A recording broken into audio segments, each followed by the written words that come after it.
మాకు ప్రాణహాని ఉంది.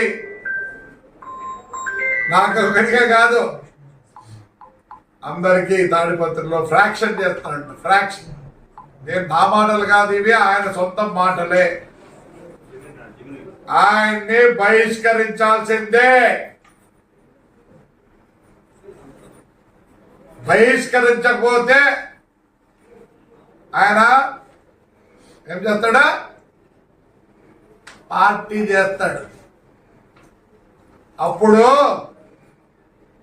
ముందు చుట్టూ ఎవరున్నారు? గన్మెన్లు ఉన్నారు.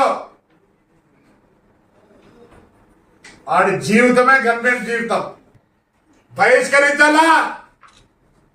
ఇద్దరు కొడుకుల్ని వాడిని బహిష్కరించాలా? ముందు వాడిని బహిష్కరించాలి. పోలీసులు చెప్తున్నా ఇప్పుడే, ఏం బహిష్కరించండి.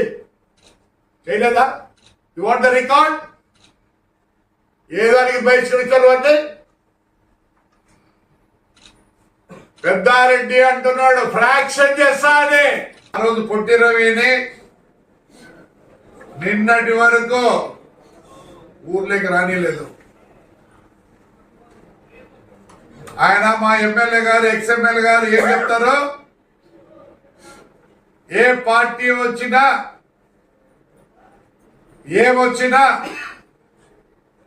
నేను ఫ్రాక్షన్ చేస్తా అంటాడు. మేము ఇది నేను మాట్లాడిన మాటలు కాదు. తెప్పించుకోండి, వీడియోలు తెప్పించుకోండి, అన్ని తెప్పించుకోండి త్రూ ఇంటెలిజెన్స్.